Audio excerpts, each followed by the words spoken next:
What is going on, guys? I am running a little bit late. We got company. Matter of fact, he'll be down here in just a second.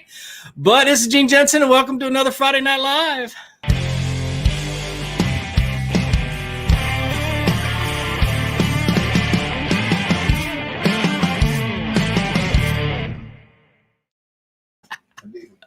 Oh, goodness. So behind me is my brother. This is Stephen Walden. You guys see him in the comments every once in a while on Friday Night Lives. He just was in town and swinging by. What you got? Bass University. You work for Bass University, right? Yes, sir. Awesome. We might be doing a little something with Bass University. We got to get Pete on board with it, but only matters time. Yeah, exactly. So, yeah, I talked to him a few weeks ago. So, something I'm trying to work on real quick. But anyway, what is going on? Hey, David Carlson and Brett and Alex. I'll let everybody jump on real quick. I know this is kind of last minute. I didn't announce it or anything else. I've been busy. I've been real busy. We've got a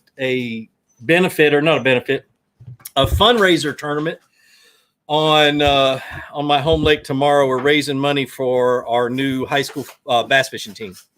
So Rome High. We might do a fundraiser here one day. We're not doing it tonight because I didn't tell my wife, and she doesn't like to be surprised. But anyway, we got a lot of cool things going on. Beard is growing. That's right. That's why Stefan's here. His brother owns a beard product. What's it called? It's called Eddie B's. Eddie B's beard products, and he brought me a box of them to try out. Got a picture of it? It's upstairs. You can run and get it. He'll go up and get it. But yeah, he's trying to make me look good. Make all this stuff look good. Anyway, the beard is growing. It is. Gordon Gransden, I almost said grandson. Welcome, man. Welcome. Addison, how you doing? Jeremy, what's up? Oh, goodness. Alex. Damian Henderson. Oh, man. I'm sorry, brother. I almost feel bad for you. So we'll talk about that in a minute. Actually, I'll talk about Damian. You guys might remember him from the last one. Him and I fish the KBF Challenge series, and we've always fished the Georgia one. And we end up fishing together a lot because we fish the same lake. But he was in first until my last cast today. And I was an inch and a half behind going into the day, and I upgraded. I needed a 22-incher to beat him, and I caught a 22 1/4 on my last cast. I literally was on my way in. I was like, I'm done. I'm just going to make one cast at this little spot, and sure enough, a 22 1/4. So I ended up winning the challenge unless somebody else can pull out 109 1/4 inches or half, however many I have. So anyway, so that was a lot of fun. Sorry, Damien. Next month, brother. Of course, Jordan's fishing it next month too. What other stuff's going on? I can't remember. I got so much going on right now. Oh, and tomorrow at I think 10 o'clock in the morning Central Time, I will be at Bucks Island Marine in Gadsden, Alabama, doing a seminar, a little short kayak seminar out on the water, in their little water section right next to their shop, and talking about basics in kayaks and stuff like that. And then I'm hauling butt back for the weigh-in for the tournament that I'm running. So I'm doing two things tomorrow at one time. So Steve Parker, how you doing? Strong Arm 6R, what's going on, man? You've been getting some sun. Yeah, I went fishing today. I tried to keep covered, but I didn't. I did a horrible job of it. I was focusing on beating Damien. So, goodness gracious. Let's see. Hello from Vermont. Jeff Cox, how you doing, man? Hold on a second. Let me cough. With this new microphone, I can hear myself breathe, and I got junk in the back of my throat because I just ate. And I can hear myself inhaling, and it drives me nuts. Have you tried the OG Slim Crankbait? What are your thoughts? I have not tried it yet. Nope. I got a whole barn full of tackle. I don't really buy a whole lot except for maybe hooks and stuff like that. So have I ever fished live bait for bass? Dennis, I have. It's been a long, long time. I was a teenager last time I did it. I just have a lot more confidence with soft plastics and crankbaits. That, and I just have been doing it for so long, so I never even thought about using live bait anymore. I do for crappie. Crappie all the time. The only thing I ever use is a minnow. David Irby says, "Hey, I just bought an Abu Garcia Revo X. That's awesome, man. Patrick Bolton, what outboard are you wanting to run after you're done with Evinrude? I'm going to get a Mercury. They've got a contract with Alumacraft. Matter of fact, I just talked to them today. So it's going to be a Mercury. So I'm just trying to get a few little add-ons to it before they build my boat. They should start my boat sometime in July. They keep pushing it back because of COVID and they're behind and everything else, which is, to be expected right now. So I'm just not really holding my breath. I'll get it when I get it. I've got a boat that runs. So, and I love that Evinrude. It's a shame they don't make them anymore. Alex Cardenas, what's up, man? Welcome. It's his first time here. So, Paul Terry says, I thought Damien was going to pull it off. I did too, honestly. I caught I caught a 20 and a quarter today, or not early, but somewhat early. And then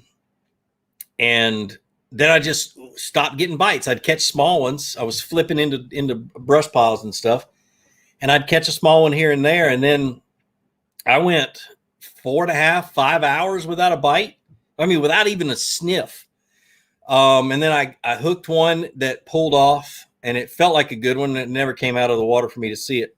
And then I was like, you know what? I got to get home. I got to get all this stuff done. I'm just going to fish my way out. And I started on the bank and started back towards the boat ramp, just kind of scanning and looking. I was like, man, there's a little point right up here. And I'd never made a cast on that point ever, because it's not much of a point. It never seemed like anything. So I pulled up to it, threw my bait out there, drug it, felt the thump, set the hook, and 21 and a quarter, 7.5 pound bass. So got it on video too. You want to see it, Damien? I'm just kidding. I'll show it to you. Am I doing the Stuck on Fluke giveaway anymore? Yes, I'm just behind. I got to do 2 of them. I'm not going to do them this week just because I haven't had a chance to get that ready. But I'm getting it ready. It'll be next week. I don't have anything going on Friday next week. So there will be a Friday Night Live. We will draw 3 winners. I got to pay for some Tackle Warehouse gift cards. I've been behind on that. It's just been one big cluster. And then we'll pick a winner, and I'll go visit somebody. So it'd be pretty cool. Anyway, we'll do that next week. I just don't have time to think about it this week. Been crazy. Rippin' Woodworks. How you doing? This Friday Night Live with the Fluke Master while I'm getting ready for a fishing trip tomorrow. Best way to start the weekend. That's awesome.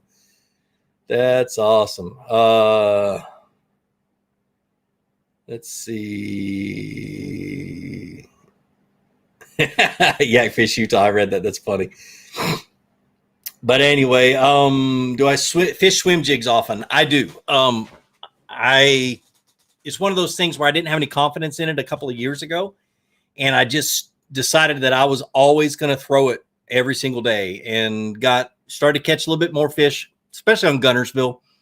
Gunnersville and swim jigs kind of go hand in hand, but I've started using them in other places and really having a lot of luck with them, mainly when in water that's fairly clear. Muddy water, I don't have hardly any luck, but when I'm fishing clear water or fishing current and lots of cover that I get hung up in a lot, I probably should have been throwing it today because I lost a couple of jigs. But definitely it's one of those things that I always like to throw. So and they catch the snot out of fish. Man, I love a swim jig bite.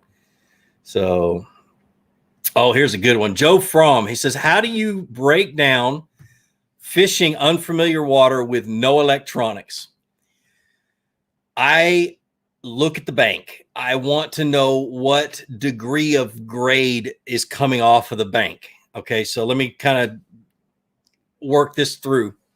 If it's a real steep bank, it's going to continue off into the water. If you have a point of land coming to the water, that point of land is going to continue out into the water. So I know that's a point. And so when I come to a lake and I pick an area that I want to fish, I'm going to start at the steepest bank. And I'm going to start at the edge where that steep starts to grade out and get a little bit flatter. And I'm going to start fishing that bank along that area. At the same time, I'm looking for life in the water. As I'm working that and I'm looking for points coming out, and I'm going to fish those points real hard, I'm looking for minnows ticking the surface. I'm looking for birds on the bank that eat those minnows. I'm just looking for a lot of life. And as I'm working the bank, I start to see, okay, not a whole lot of life here. I'm still moving. And then I get to a place that's just popping with all kinds of life. I'm gonna stop and I'm gonna fish a little slower, and I'm gonna look for laydowns and things like that. But the biggest thing that the telltale sign is the grade of the land coming into the water. Start with the steepest and start working towards your shallow side, and then also look for points that are coming out into the water, and you'll catch fish. So, Dustin, I have not fished Douglas or Cherokee Lakes in Tennessee. And I ate too fast again. Dadgummit. I have the worst digestion thanks to my grandfather and my father. Hey, we worked our butt off to win. I thought I had it, but the better fisherman won. No, don't give me all that mess, Damien. You did a great job this month, and I told you I was going to make you work for it. And I did. I did not think I was going to win at all. At all. So thanks, man, but don't give me that crap. You're a great fisherman, and now that you have electronics that are halfway decent, I'm scared to death. When do you sign up for the giveaway? Basically, Don, the Friday. Sam, you're doing it again. I'm gonna lose my concentration. The Stuck on Fluke giveaway. This is how it runs. You go to my website, flukemaster.com. You buy a sticker, $5 sticker. When you get it, stick it on something. Take a picture of it. Put it on Instagram and do Stuck on Fluke as a hashtag, and then also tag me in it so I can find it a little bit easier. And then I'm supposed to once a month pick a winner. Now, next month is the last month, and then I pick from all the winners over the last 8 months or 9 months. I'm going to throw them all in a hat, and I'm going to pick one winner, and I'm going to come to your house and take you fishing for a couple of days. I don't care where you live, except for outside the country because I don't have a passport. But anyway, I don't care where you live. We'll come and go fishing, man. I'm really looking forward to it. Sam, man, thanks for the $100. I just don't know what to say when you start doing that crap. I really don't, man. But you guys that donate are awesome. Sam, you're the GOAT. I'm definitely coming up there to give a seminar to your high school kids or to your kids. That'd be awesome. And we'll definitely go fishing too. You donated way too much money not to get a fishing trip. I feel really bad. CMB Fishing, thanks for the $10 dono. He says, went out earlier this week with Caleb Bell, my boy, and we found some big ones on bed, planning to going after them tomorrow. How would you get bed fish that not wanting to go after your bait? My secret is I find a banana yellow lizard, okay? And Zoom makes them. They're just hard to find.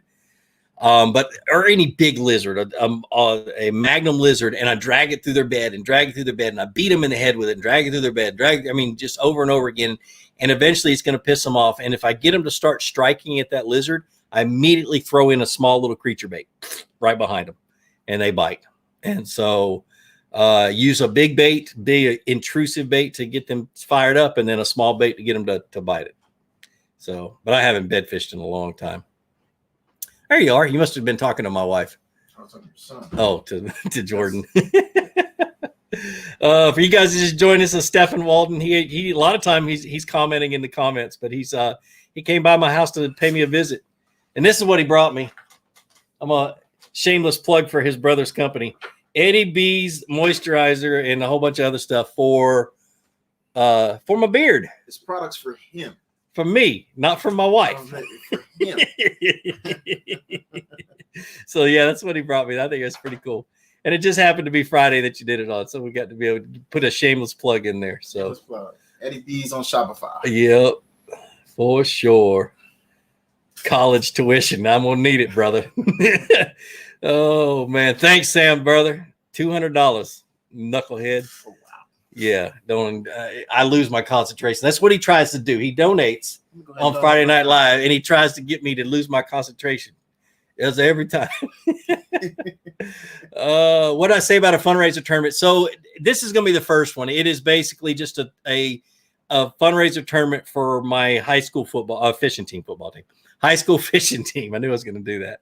And it's tomorrow. And so my wife kind of promoted it around town. It's for kayaks and boats, catch, photo, release tournament. We're going to have it tomorrow. I'll be there in the morning for the meeting, and I'm going to give a meeting. Then I'm going to haul butt to Gadsden, Alabama, and I've got a seminar I'm giving on kayak fishing at 11 o'clock in the morning, I believe. It might be 10. Anyway, somewhere between 10 and 11 and at Bucks Island Marine. So that should be a whole lot of fun. So that's what that is. Let's see. Oh, and Sam or Tyler, if you want to fish in it, go to my Facebook page, and I made a post on my Fluke Master page, and click on the link in it, and you can probably sign up and show up tomorrow. So you may just have to bring your money. I don't know all the details. My wife's doing all that. So let's see. Strong Arm 65 6R. Yeah, dude, it's gonna be a long drive. No, I'm gonna purposely not pick you. I'm just kidding. Look at this. Michael Moon says, "What's up, Stefan?" We'll see. I'll see him tomorrow. Michael's gonna be at Bucks Island tomorrow. Oh, really? So, yeah. Oh, yeah. Him and his dad come to all the Bass Resource or the Bass University there. Yep. So Hunter, thanks for the $15. He says, just for fun, what's the most overrated and underrated lake in the country to you? Overrated and overrated would be Gunnersville. Oh, yeah, that's a good one. Yeah. I mean, it's a fun lake to fish. There's lots of fish in it. You can go and catch them a lot, but I think it's overrated, to be serious. I mean, and I would always recommend somebody go fish there. It's just a fun lake to fish, but it's not that monster bass lake everybody's talking about. Underrated? I don't know. I have no. Yes, I do. Leech Lake in Minnesota. How do you remember that? Because I fished it 2 days and caught 80 fish. Oh, 80 bass. It is the #1 bass fishing lake in Minnesota, and nobody fishes for bass because they're always chasing walleye. And so I love that lake. Absolutely. 4-pounders all day and just a lot of fun. So definitely. Best 13 fishing casting reel in the 200s. The Concept A is awesome. The C is amazing because they made it super, super light. Lighter than the last reel that was even close was a $525 reel. And so I think the Concept C is like $220 or $240 if I remember correctly. But the A and the C are both really, really good. That's pretty much the only ones I use. So Devin, where's the tournament? And never mind, check your page. Yeah, check my page, brother. It's the best way to do it. Swampland, what's up, man? How you doing? Zach Freeman says, I'm looking for a spinning setup in the $100 to $150 range. Any recommendations? Stefan, you didn't have to do that, man. That's my brother. I can't get showed up. Oh, man. Okay. So now you're going to have to answer to your wife when you get home. Spinning for between $100 and $150. What do you think? Cash and they don't sell combos, do they? No combos. They were trying to work on something with the real thing, but I don't think it ever went through. Yeah. So don't hold me to it, but no, we don't have any combos. Okay. Our Trying to CRT think. rods are pretty good though. Do what? Our CRT rods. Oh yeah, the CRT. Cash makes some good rods. I'm going to give them that straight up. You know, I'm 13 loyal, but man, I like Cash rods. They're good. They feel good. Well, that's what I like about you. Don't hold any punches. You I'm not going to lie just because I'm sponsored by somebody. That's the fastest important. way to not be sponsored. That's important. Some people still do it though. I know it, but you know me. I dropped a $32,000 contract once because they asked me to lie about their product. Yeah, I don't know if I would have did it, man. $32,000 I lost. Boy, I'd have been just I walked out the door. Martin, I ain't lying. It's the best barbecue sauce I ever had. Whatever. I'm not sure about a spinning setup. You know, a beginner one I always recommend, just go to Bass Pro and buy a Bass Pro brand that fits your budget. But I'm not sure. I have not followed spinning reels in so long. You don't have the Creed? The Creed K is a good reel, but with a rod, they got combos, but I don't know what the prices are. I think they kept it in the $99 price range. I think so. Best thing to do is go to 13's website and look, because I don't, and I feel really bad for not knowing that, but I don't because I'm an idiot. I think Dick's might be having to sell because we're getting the new ones in. They're shrinking their fishing section too in a lot of Dick's. Are they really? Yeah. Goodness gracious. I like this one. Michael Reddington. He says, how do you break down a lake? So when I get to a new lake, and that's one of my favorite things to do. How you love to go to a new lake that you've never been to before. All the time. I do it all the time. Yeah, go to one you've never been to before. It's one of my favorite things to do. I spend the first 2 hours on my fish finder and on my map, and I'm looking, and what I'm looking for is I always go to points first. Always, I'm going to follow the channels, and I'm going to look at those points that have that creek channel that runs up against it, or I'm going to look at a point that is in the mouth of a creek is always where I start, no matter what time of the year. Just always seems to be some fish there. And I'm going to go out into deep water and see how deep the bait fish are holding. So if you see a bunch of pods of bait fish and it's kind of a median depth that they're at, that's the depth I'm going to start looking for bass, because they're just like deer hunters. They're going to hang out in a little brush pile or on a rock. Stop playing with your beard. On a rock and stuff, and they're going to wait for those bait fish to swim by. And if they're at the wrong depth, they're not going to get to eat. They're going to be at the same depth that those bait fish are as they swim around, and the bait fish swim by that brush pile and they get ate. That kind of stuff and I'm just going to break it down, looking for life and looking for points, and then I'm going to work back, and if they're not on points, I'm going to look in pockets, and if they're not in pockets, I'm going to look on brush piles, rock, wood, grass, rock, wood, grass is what I'm gonna start looking for. But the biggest thing is birds for me. If I'm running and gunning on a lake that I've never been to before, and it happened on Wheeler, on Lake Wheeler. First time I was ever on Lake Wheeler. I'm booking it down the Tennessee River. I'm just flying. I look in the pocket and I see whitebird, blue heron, and I'm like, and I pull in that pocket and I start catching fish. A lot of people overlook that. Yep, exactly. Been in the backside of the hey, there's birds diving over there.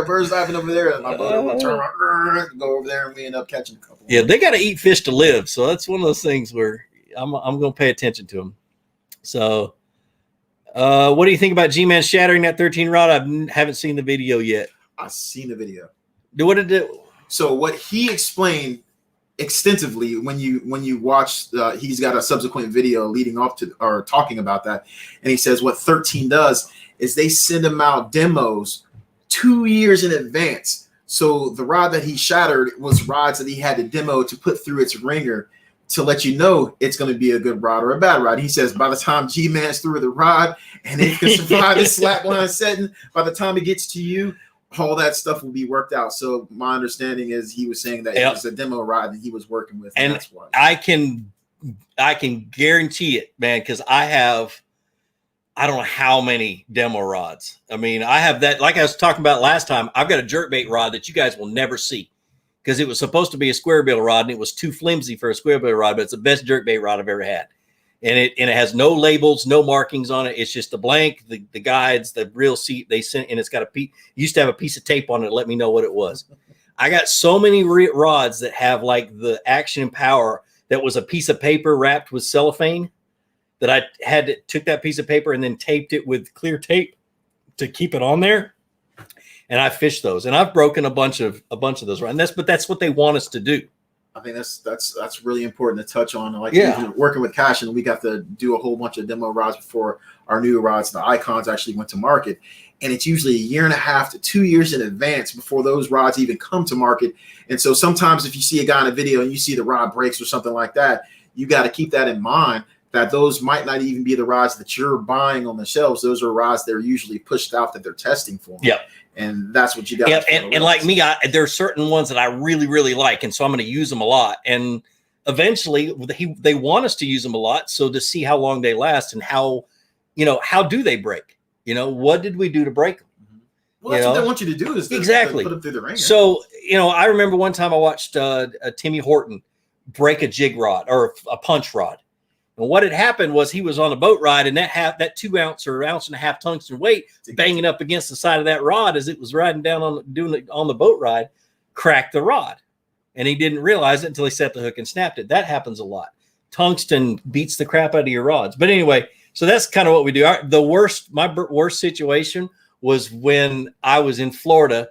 Ricky, their rod designer, shows up. And we were going to fish Fellsmere, and he showed up with a bunch of new blanks to test out and all this other stuff. And he had this one blank, I think it was a spinning rod, and I put line on it, and I grabbed the line, and I grabbed the rod, and I was going to look at the flex, and I pulled it, snap. I gave it back to him and said, that's not going to work. But it literally a brand spanking new test. Well, they got to get the product right, because you have a mix between either it's going to be really, really sensitive, yep, or it's going to go the other way and be flimsy. But you got to find the happy medium in between. And the really, really sensitive rods, the more sensitive the rods, sometimes you have to baby it a little bit more. Yep. As a co-angler, I'm buying one of the toughest rods I can, because getting in and out of boats, and you just put your rods to the ringer as a co-angler, going in between people's rod lockers and stuff like that. Sam, you got to quit, dude. Holy moly. Good grief. Oh, and this Papa Moon got in here and recommended a Fluger President XT for $79.99 for a good spinning reel. Awesome. Thanks, Mike. Appreciate it. So, and good luck getting your RV fixed, man. I heard your son told me what the issue was. Joe from how do you store a pre-rig drop shot? I don't pre-rig them. Pre-rig drop shot. Yeah, I don't know. Is he talking? It may have been the little swivel thing. You have the hooks that already have the swivel on it, and then you're tied to the other swivel. I guess those are G. I don't know. I don't do Tamagotchi or something like that. Yep. What's that company that you do the line thing where you wrap it around and you clip it closed? That's only the plastic box is what it is. I can't remember. Carolina rigs like that. Yeah, I don't know, man. I always tie mine when I need it. And because I only take 2 spinning rods anyway, so one's gonna have a Ned rig on it, and the other one's gonna be for everything else. Or does he mean it's already attached to the rod, and you need to store it without the hooking up everything? Yeah, for that I like spinning rods that have the hook keeper below the handle. Then you can just clip the weight on there. Calcos makes the clips where you can put it onto your rod. Yeah, Calcos. Yep. Laura Johnson, what the heck is the deal with the creeper head, and why is it so good? So the creeper head, for you guys that don't know, is a greenfish tackle creeper. It looks like an arky head, but it's a shaky head. So it's a jig head. It's got a little flat bottom. You put a small craw bait, like we like to put a Zoom speed craw on there. And you do exactly what the name is. It says a creeper. You throw it out on a hard bottom in the pre-spawn and during the spawn, and you just creep it on the bottom. And what I think it looks like is just a crawfish eating. It has a little bit of an angle to it, but not so much that it looks like a crawfish getting ready to fight. And I have absolutely, like I said, I had to wait. They made me wait 3 years to do a video about the creeper head because they were all winning tournaments on it, and they didn't want anybody to know about it. And then finally, John Harris says, yeah, you can make it. And I'm like, yay. So I went and made one. This several years ago. But yeah, that's kind of, it just catches fish. The biggest thing, though, is that you can't set the hook hard. That head is shaped such a way, and the hook is such a way that if you hammer it, you'll blow that fish's mouth open and lose the fish. You have to tighten down on them and just pull your rod back, but it's a light wire hook, so you're going to get the hook set. So you just tighten down on them, and then once it's tight, you pull hard. So G-Man also said he could shatter just about any rod you gave him. I believe it. I can bend guides. That's what I'm real good at, because I grab them all in a big bundle and move them from kayak to boat and stuff like that. The other thing I noticed today was the way I lay them in the kayak, and I lay them out in front of me. And if I lay anything on top of them, they roll. And that's when I bend them too. There's a spot on my kayak where the rods rest. And if they roll over and I put any weight on there, it'll bend that guide. So that's another thing I've got to get a solution for. So the VMC Spin Shot is what we were thinking of. Yeah. Rhino Joe Outdoors. Gene, what water temp do you look for to start fishing topwater? 65 degrees. And that's a little cold, but when the water's 58 degrees. But I'm looking for that 62, 63. So I go look for protected water. Now, 65 degrees for everywhere is when they'll start moving up real shallow. They're spawning. They're getting ready to spawn. They're moving shallow. Top water is good whenever the bass are shallow and active. Okay. And so that's biggest thing. If you see a lot of movement in the shallow waters, be it bait fish or anything, the bass going to be up there shallow, and it doesn't hurt to throw a buzz bait or something like that. So, yep. I threw a buzz bait till my arm broke this week. So goodness gracious. I've made so many casts over the last 3 days trying to beat Damien because I limit myself to 5 days a month on these challenges. It can be, I could fish any day, every day of the month if I wanted to. but I limit myself because I'm one of the few that can fish every day. And so so I don't get it, and I just don't want to give the impression that I have the advantage. Understood. Yeah, because if you're fishing every day, I'm like, well, that's his job, so that's what he gets to do. That's right, but I don't do it every day. How do your shoulders feel after that? Hurts because I'm an old man. Joe Tyler, hey, Fluke Master and friend. I've watched your channel for years. I recommend you often when people are looking for advice and good information channel. Appreciate it, Joe, man. That's awesome. That's awesome. Last weekend, as a matter of fact. Yeah. Congrats and still being the most knowledge on fishing YouTube, Gene, but I'm kayak fishing Lake Thurman early morning tomorrow from Keg Creek area. What do you recommend? Also, how was Lake Murray? Lake Murray was tough. I zeroed the first day, and I ended up in I did pretty good the second day. I was like middle of the field, a little bit higher middle of the field. It beat my butt. Now, Thurman, if you're putting in at Keg Creek, go to the mouth of Keg Creek and fish around that island that's on the right-hand side. There's several points that are on that island. Those bass will be on those points. Fish the blow-through that's in between the island and the mainland, and then also go across Keg Creek to the other side of the mouth and fish in the shallow areas around there. So, and if the bushes are in the water, flip the bushes because they'll be spawning on the ones that have the most limbs. So that's Keg Creek in a nutshell. This time of the year, the blueback herring should be just about getting ready to spawn. They got blueback herring in there? Yeah. Oh man. Yeah, it's a top water heaven when that happens. Let's see. Have you tried the Jewel offshore jig with wire guard? I have not. Never heard of that. No, I've never even heard of it either. You're Gene J. You have the advantage. I don't know. Don't tell Damien that. Goodness. Tyler Sexton, what's up, man? How you doing? He say, hey, Fluke, what's up? Looks like I got some competition with the donations. Yes, you do, brother. Man, oh man, I got the goat up there. Sam he tries to distract me. What's the best brand floating worm in your opinion? Can't seem to find one that is buoyant enough. So understand, when people talk about the floating worm technique, they're just talking about a weightless worm. That hook, no matter what you do, is going to become the weight. Okay, so it can, and it's not a top water thing. It's a barely under the surface thing. So it's like a fluke. Think of it as you're fishing a fluke. And especially right after they spawn, when the males are guarding fry, you can flat whack them on any lake with a floating worm, and you're fishing it like a fluke. Texas rig it with a light wire hook, and I like to put a swivel up in front of it to give it a little bit more weight because I want to be able to keep it down a little. But the swivel mainly just keeps from getting line twist because you get horrible line twist.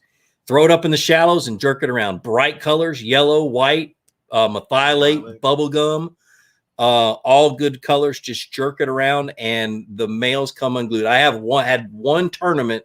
Matter of fact, it's my first BFL where they would not hit a bright worm, but they would hit a June bug worm. So every once in a while, weirdest thing, but every once in a while, try a June bug worm and they'll, Tell them about the Senkos, what they were originally designed for. Gary Yamamoto. Oh, he would nose hook them.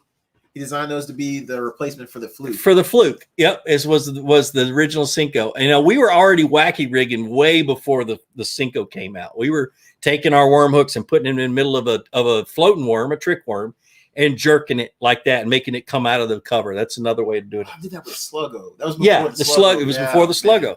And so that was the original wacky rig, and we called it wacky rigging. So then the Senko comes out, and he designed it to nose hook it. Mm-hmm.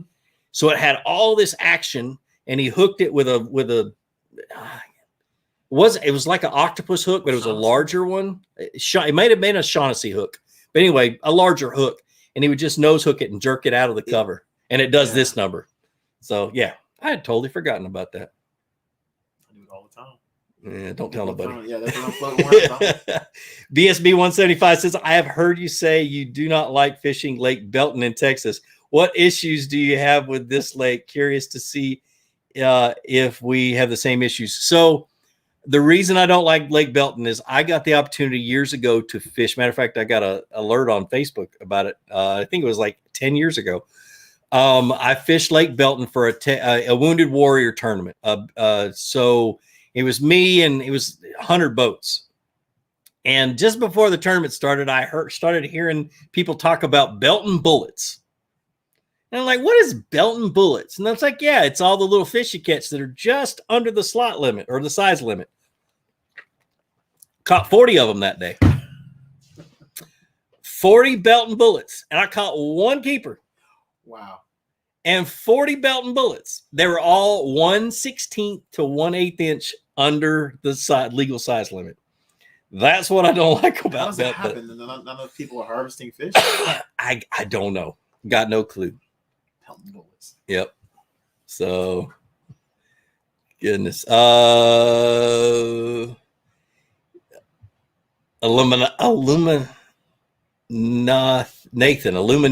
79. He says, dang, I never knew that. Talk about the Senko.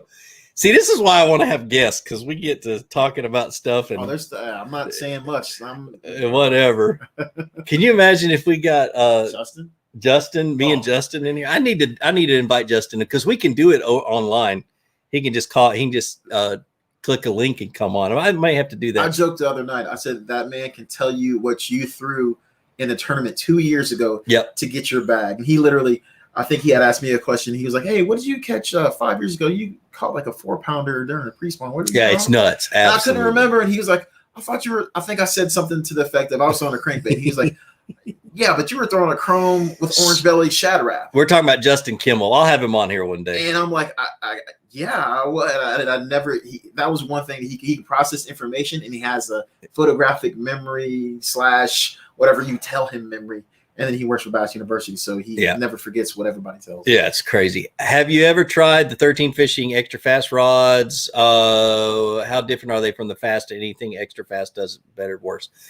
There's any brand rods. There's not a lot of difference between the fast and extra fast. It's an extra 2.5 to 3 inches of flex is what it is.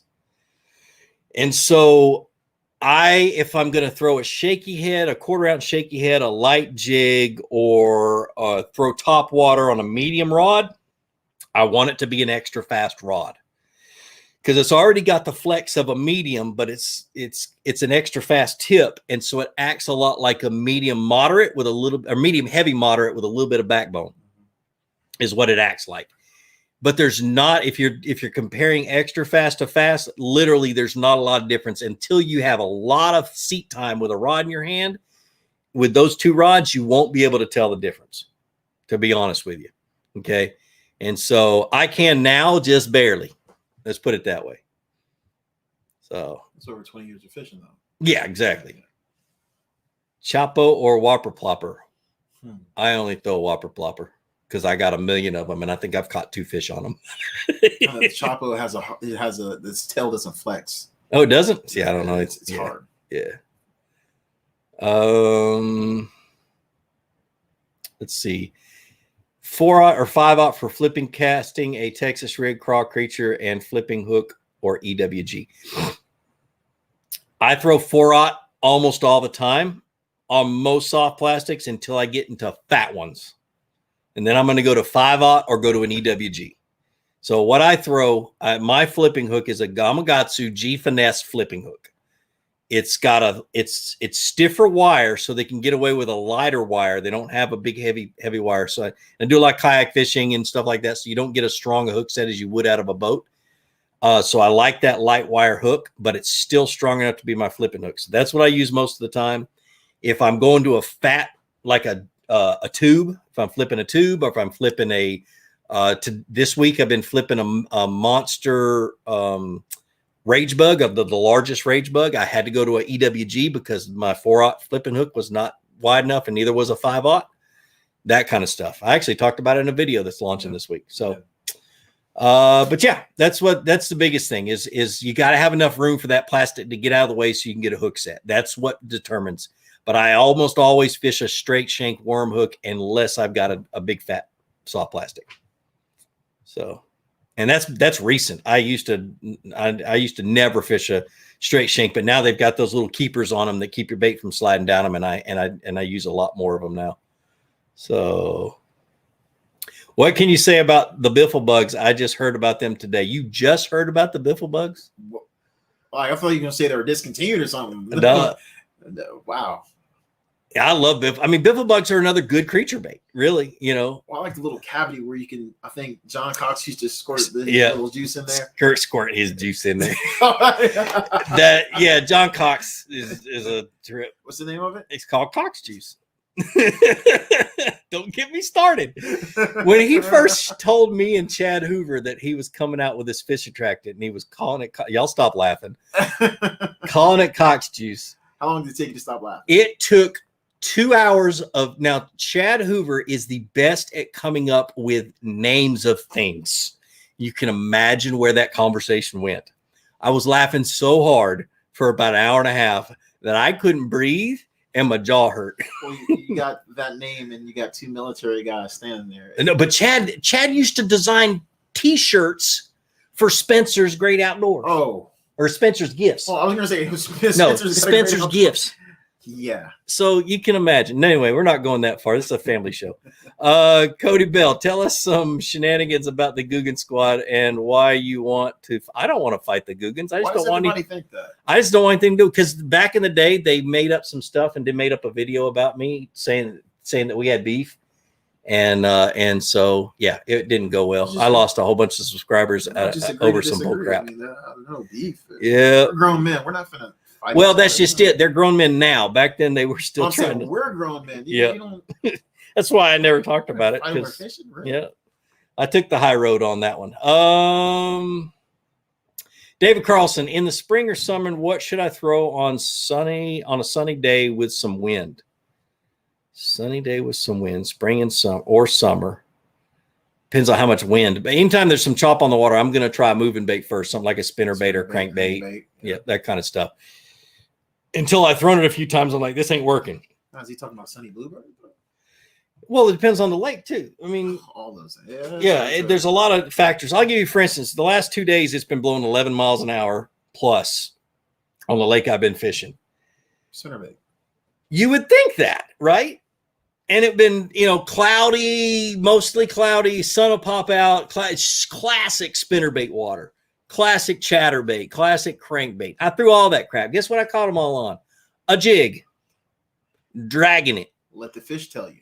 Let the fish tell you, because I got so sick and tired of chunking and winding and not catching that I started dragging some. I actually started dragging a worm first. It's a little early, but I caught two. And then eventually I switched over to a jig. So it's funny how a fish are so temperamental. Yep.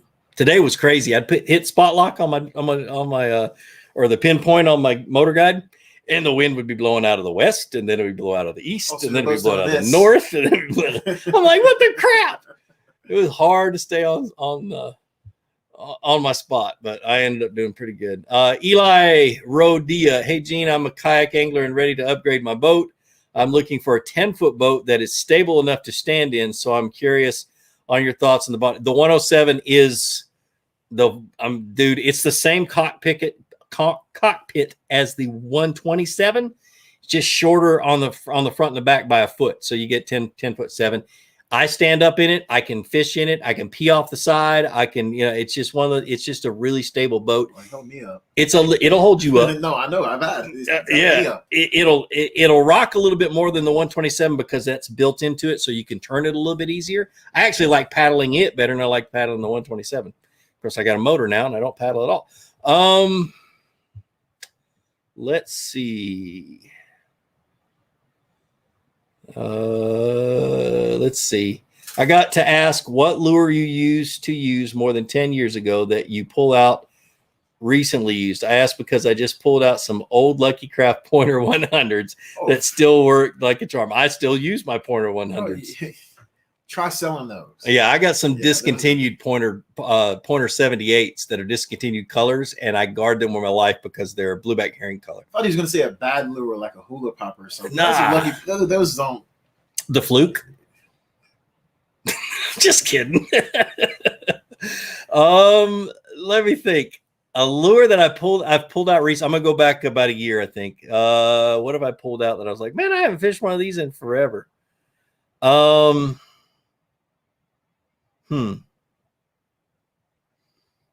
I didn't show you the drawers in my barn. I need to show you. Those are my soft plastics from 100 years old. Just let me know. You can go shopping in my barn. Let me know. Let me think. A tube, really? I used to hate a tube, absolutely, because it can't feel anything when it's fished traditionally. I started flipping a tube with on a Texas rig and wrecking them on Gunnersville last year. I flipped a Texas rig tube. Yeah. And so I guess we'd say if I had to pick one, it'd have to be a tube because I hadn't fished one in a long, long time. It's those old baits that had the big metal lip on it. Somebody be able to tell me.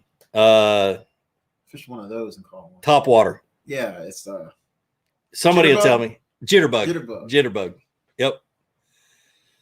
What's your view on swim bait swim bait setups? I've recently gotten into fishing a lot. I heard swim baits are a good way to catch fish. Any beginner setups? So swim baits, when you say swim baits, there is a spectrum of swim baits about this long. You have the little bitty ones on a 16th ounce jig head, and you have the 15-ounce ones, the bull shads that I throw, the 9-inch bull shads that are like 12 or 14 or 15 ounces. And so it's all dependent on what swim bait you're throwing.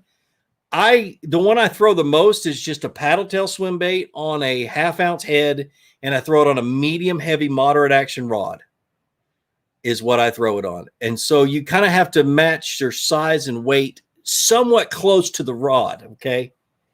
And or the rod to somewhat close to the weight is what you're trying to add. And don't go spending ungodly amounts of money. Is he just getting into it? Yeah, just getting into fishing is what it says. Mini bullshad. Yeah, the little mini bullshad, the hard one that Ketchco sells. That's actually a really good bait. I caught a 6-pounder on it last year. There's so many. That's a broad question. There's so many different things. But pick what kind of swim bait you want to get good at, and just stay with that size and that weight. If you're talking about hard swim baits, that's a whole different world. When you get past like the bull shad 6-inch, anything that size you can throw on a jig rod. You know, a 7'3" medium heavy or 7'3" heavy, something like that. Did 13 have one going out of business? They had a swim bait rod they were selling. I don't think you can find it anymore. Who? 13. It had a little trigger on it and everything. They still do. They just changed it. There's two models that have. What they do is every few years they change the model. Now they have one that's $80 that I use. Yeah, I think Tackle Warehouse was selling it for like 60, 67 or something. They're just coming out with a new model. Yeah, because 13 changes their models all the time to keep them fresh. So, which is really cool because like 5 years ago, the rod that was $200, that same blank is being used for the $100 rod. 5 years later. Knowledge. Yeah, because things have gotten cheaper as technology gets better. I still want the old blank that had the looked like crushed marbling in the handle. Yeah. Was it number 8 tackle? It was the blackout, but now that's the Fate Chrome, and now it's the Fate Black. But they don't have the crushed marbling on the handle. Fate Black. I'll show it to you. Yeah. Yeah, I still got like 3 of those. Not selling them.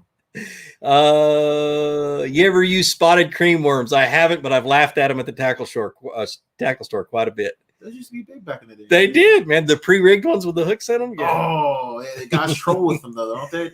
Now, yeah, you got to troll with them because they get hung on everything. I had that when I was a little kid. I used one. Bass Geek, where's Bass Geek on here? I seen it up there. Oh right man, he's having a conversation with somebody else. That's why I've been ignoring him. What diving crank would you use for offshore rocks and brush piles? Depends on the depth. To be seriously, there's so many different deep divers. The XDs, the new deep divers from 13, I think they're out. They might not be. I have to check, but those are the ones I tested. I have a whole box of. You got all sorts of secret stuff. I haven't seen no deep divers. No, they're price point based. They're $6.99. And so if there's some out Tackle Warehouse, I have it, but I think that's about it because they're just, supply demand thing is so crazy right now. Yeah, that's the whole industry. Yeah. And so, but yeah, I have a box of prototypes and 3D printed ones around here somewhere. So they're really good, man. I had one bite a 3D printed one that was white, spray painted the top of it yellow so I could see the action in it. Yeah, I had. So you're just testing it and you pass it out there, and then all of a sudden. And of course, I couldn't set the hook because it was a 3D printed bill. I'm like, this thing's gonna break. I'm not gonna do it. You're not gonna get it back. So I shook the fish off. How do you fish a Ned rig? Nicole, the best thing for you to do is go to my channel and click on the little magnifying glass, the search thing, and search Ned rig. I've got a great video on the details and all the different ways you can fish a Ned rig. My personal favorite is probably the most boring way to fish it is when the bluegill are on bed and you're fishing around those beds, you throw it out, you let it sink to the bottom, you sit down, you put your elbows on your knees, and you hold your reel, your spinning reel like this, and you do like this right here. And you're counting rocks. That's all you're doing. It's the most boring way, but man, what it's doing is you're dragging that little head along the bottom, and it hits a rock, and it goes bloop, and it pops up, and it hits another little hard spot, bloop, and it pops up, and the bass wreck it. Didn't you say there's no wrong way to fish that rig? There isn't a wrong way. Yeah. Yep. I got so many of them out now, and little spinners you can put in the tail and all sorts of stuff like that. Oh, Michael Moon says, Dad will tell me the full story on the camper tomorrow. I'm sure he will. I'll see y'all in the morning. I can't stay long, so don't talk a lot when we get done. I got the haul butt home. What do you have tied on for your next fishing trip? The same thing I've had tied on for 4 days, and I'm not going to untie it. Because I'm lazy. No, a chatterbait, a jig, a Texas rig, a spinnerbait, a buzzbait, and that's it. I got 2 Texas rigs tied on. That'd be top, middle, bottom. Top, middle, bottom. Yep, and I got 2 Texas rigs because I love to throw a worm on a 3/8 ounce, and then I throw a creature bait on a 5/16 when they're really shallow. So, and I don't want to retie. Favorite Texas rig bait? Well, I was fishing a frog for the first time, but could not hook them. Any tips? Yes. If it's a hollow body frog or even a topwater frog, once you get bit, you need to count to 3. It's the hardest thing to do to see that splash and go, wait a minute, set the hook. You know, it's hard because you want to set the hook right away. You get bit. What I do is I fish with my rod out of position. Okay. Most people fish a topwater frog with their rod up high. That's not out of position. For me, out of position is down low and to the right. It forces me to do this to set the hook, and it gives me a little bit extra time. And I go 1, 2, 3, and I set the hook. Actually turn my head and count the 1. And 1. Turn your head. Yep. And it makes you feel for the fish. Number 2 is set the hook like your life depends on it. Like put your man pants on and hammer it. You want to try to rip his lips off. And so that's why I fish 65 to 50 to 65 pound braid. That's why I fish a heavy power rod. So I crank the drag all the way down. And that's why I just it's a 8 1-to-1 gear ratio reel. Same thing. Seriously. Well, you got to understand it's physics. You're splitting your pressure between 2 points of the frog. Yep. Instead of just one. So you got to have 2 penetrating points that are facing the opposite direction. And they got to penetrate the actual hard part of the fish's And they're heavy wire hooks. Yeah, and they're heavy wire hooks. Yep. Some people take pliers and they'll slightly bend them out depending on how thick the cover is that you're fishing or whatever have you. But they'll give them a little bit more distance between them, and they'll actually be angled in a way to where they'll actually go in the fish's mouth and not into the actual body of the frog. Oh, huh. Never thought of it that way, but it makes sense. Well, you got your trick with that's to keep the raw frog. That's to keep that's a good tip. Yeah, the tip where I wrap the hooks with braid plugs the hole a little bit better so it doesn't fill up. It also keeps the hooks from torquing out. So anyway, twerking or twerking, not twerking. Swampland, thanks for the $5. Did you ever fish False River in New Roads, Louisiana? I have not. And if you say anything about redfish, I'm gonna block you. When last time you been redfishing? He picks on me because I love to redfish and I haven't done it in so long. I'm freaking going nuts. When was the last time you? It's been a year and a half. You just drive over there. It's been it's been a year and a half. You have Savannah? No. This is Louisiana redfish. It's totally different. Totally different than that clear water mess. I need to go down there and fish. What baits do you tie on when you need to catch better quality bass? A jig, a swim bait, a big swim bait. Like a 9-inch bull shad is what I'm throwing. And a big worm, like 11, 12, 14-inch worm, but usually just an old monster, Zoom old monster. So that's what I did today, Damien. If you're still on here, Big baits, big fish. I beat you with a jig, bro. That's what I did. That's horrible. Yeah, Damien used to be a professional, like WWF wrestler. For real. Yeah, I can't remember what his name was, but I'll have to find that out. Oh, I need to know that. Yeah, if he's on here, he'll pipe in and tell you what his name used to be. Fluke Master, how do you like the Buka bullshit?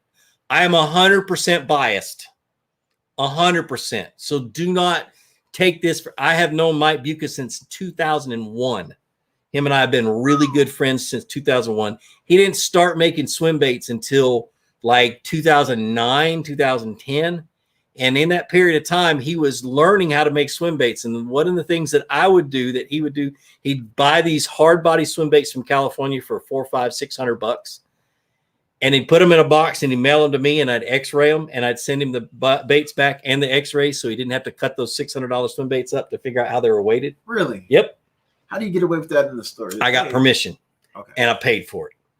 So, but anyway, so yeah, that was kind of, and Buka and I have been really good friends. So I love them, but I love the man.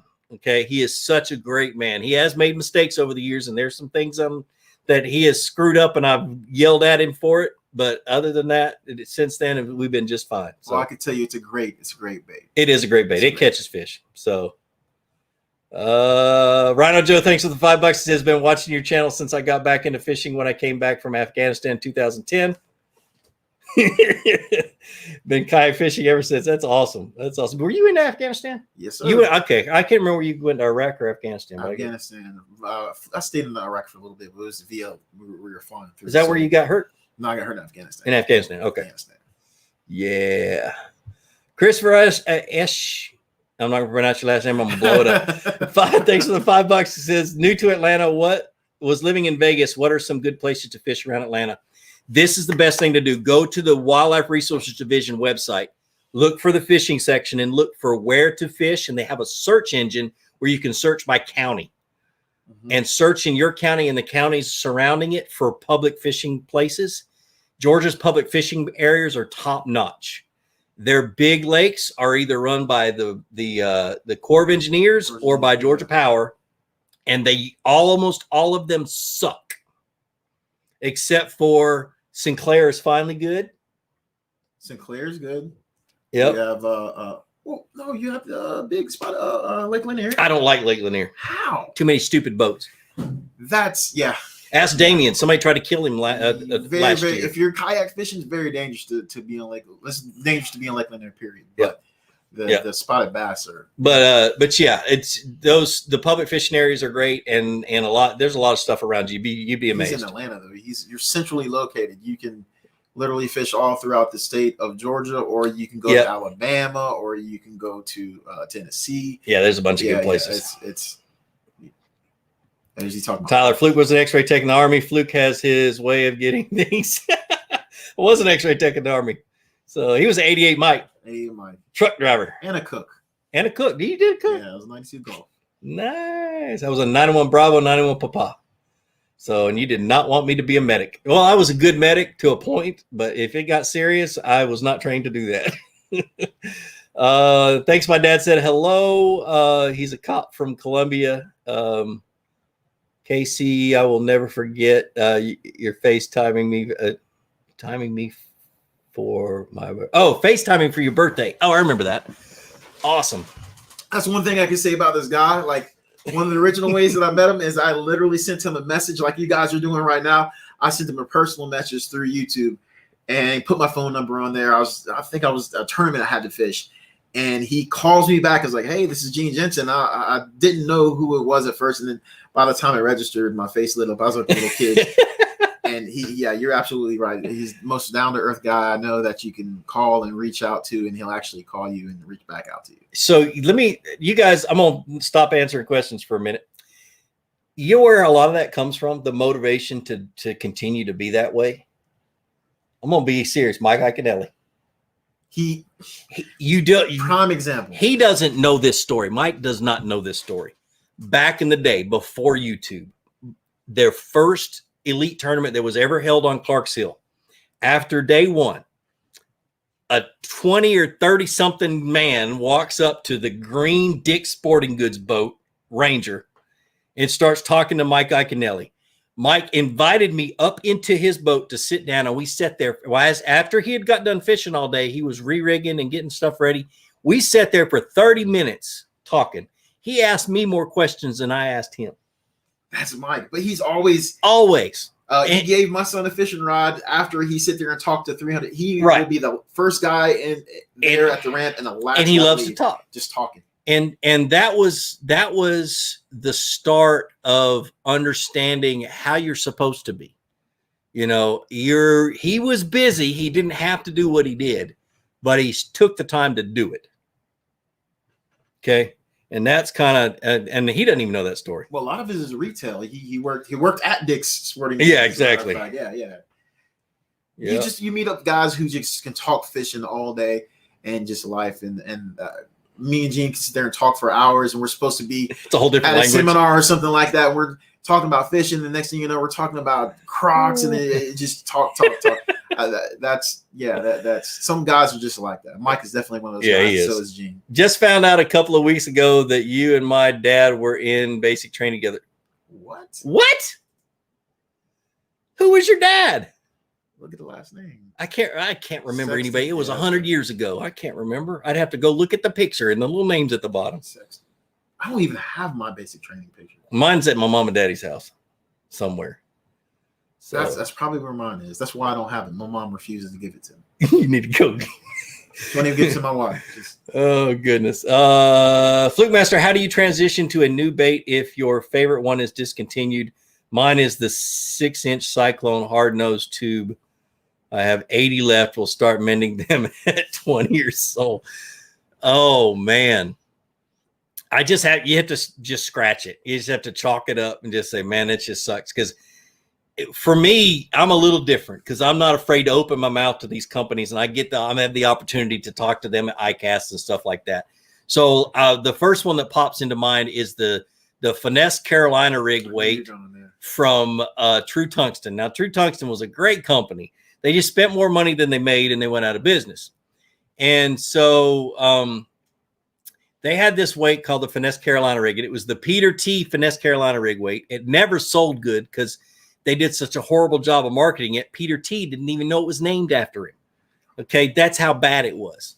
This is it's a skinny bullet weight, long, and it was awesome. It's also Mike Iaconelli's favorite Carolina rig weight.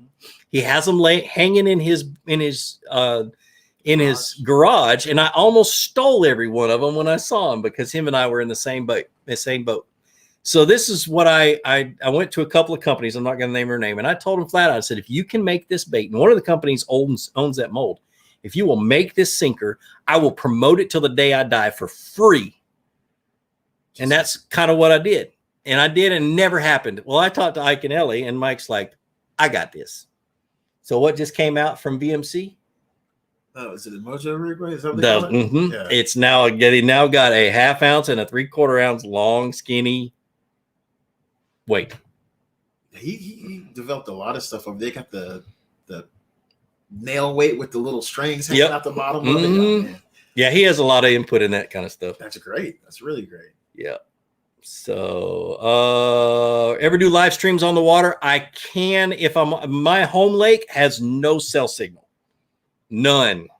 I was lucky to get a text from him today in one little spot, and it was hard to send one back. So I've thought about starting to do that, like when I'm on Gunnersville or in Chickamauga. I volunteer to be the cameraman. Yeah, exactly. And I used to do them. I did them when I was on the road. I'd go to Minnesota and be able to do them on Leech Lake and a couple of the other lakes. I can't remember. But I haven't done one here. So I'll definitely try. So.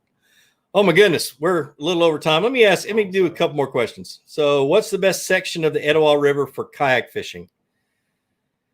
You know what? Where's my phone? I'm going to look at my map so I can give you the right one. My favorite one is the one where you go through the rock garden, which is a real kind of lazy shoal, but it's beautiful. Right outside of town. So I'm lucky. I live right near the Etowah River. Is that the River Road? Yeah, that's the River Road. Yep. The Hardin Bridge. Put in at the Hardin Bridge boat ramp. and go down to the 411 boat ramp. Don't pass the 411 boat ramp because it's 10 miles to the next boat ramp and you'll be getting rescued. And so, but that is a fun little section. It's a day trip. Park one car down one end and one at the other end and go have fun. That is a beautiful, great section. Fish the eddies and catch the snot out of spotted bass. You got trout in there? Got striper. What? Yeah, the striper come out of dang it, out of Weiss Lake, and they move up there, and they're one of the only populations of striper that are landlocked striper that spawn. So they come up there to spawn, and you can catch 30 and 40 pound striper in shallow water. So I was wondering about that with the monthly tournaments because I live in Illinois. Seems like most of the lakes there is no cell signal. So I wonder how you would take pictures to turn your fish in. Okay, I'm going to do this real quick, and I did it in a video, but I'm going to talk about it. What I do is I take the pictures on my phone. After fish number one, I take a picture of my hand holding up a number one. After fish number two, I do that. And and while I'm doing that, when I'm done taking each of those pictures, I go into the notes in my phone, and in the notes, I have number one, and this was the length, and number two, this was the length. And that way, when I get home and have a cell signal, because the 10 minutes between me and the house or me and the lake, there is no cell signal until you get to my house because I have a booster right here. And so I get home and then I go through my list. It's like, all right, these are my best 5, and I start submitting them. And I submit them when I get home. And that's what's cool about online monthly tournaments. Now, live tournaments are a whole different deal. You have to have them submitted by a certain time of the day. And that's just a matter of finding a cell signal before that time is up. But yeah, that's how I do it. And I do it every day. Like, that's why all my fish say that they've been entered like at 9:30 at night or 10:30 at night, because it's after I get home. So fishing with Megan McDonald. Awesome. Awesome. Thanks for the $5. My son and I are fishing an online bass tournament tomorrow. We will be fishing Fort Gordon. Any advice? Thanks. And thank you for your service. Fishing Fort Gordon lakes. I love those lakes. That's where I cut my teeth. What's Fort Gordon at? In Augusta, where I was stationed last part of my service. Oh, that's a base? Yeah. It's actually it's the original WMA in Georgia too. Did you know? No. They stocked, like, the first place they stocked turkey. The first place they stocked deer was at Fort Gordon. You can also find pheasant there and chucker and a bunch of other crazy stuff they let go and never were able to kill. It's like I'm going to Fort Gordon. They got 22 lakes and they're awesome. What I would say is go get a split shot rig because there's a lot of grass in those lakes. Trick worm on a worm hook, Texas rigged, but pinch a split shot about 6 to 8 inches above that hook on a light line and a spinning rod, and just drag it over top of the grass, because that's what almost all those lakes have, that nasty grass on the coontail. Right, no, it wouldn't be topped out right now. Isn't that snot grass? No, it's coontail, and some of it had. I remember this was years ago, guys, so I could be totally wrong. So, Fluke Master VMC lost the plates to that 6-inch hard nose tube in a fire after they partnered with Cyclone. Huh. Wow. I heard an old pawn shop in that town in Louisiana has a ton of them. May have to make that trip. Yeah, that's what I'd do. Yeah. There's a shop in, what's this town just south of Pinehurst? What were we talking about? Is it Dadgummit. South of Pinehurst is Pinehurst, North Carolina. And anyway, there's a tackle shop there that's named after the town. And it is the best tackle shop in the world for old baits, because the old man that owns it has been a hoarder for 40 years. That'd be a good place to check, but I don't know if he carried any tubes. He mainly like pose crankbaits and old stuff, old crankbaits and old spinner baits, and he has every zoom color of everything that's ever been made. Aberdeen bait and tackle. Okay. Yep. Aberdeen, North Carolina. So, all right, guys, I'm going to jump off of here. I'm well over time, but it is what it is. Like I always say, be sure to introduce somebody to fishing. Introduce them to my channel. Let me help you teach them how to fish. More importantly, get out on the water. Go out and catch some fish, and have a great day. We'll see you.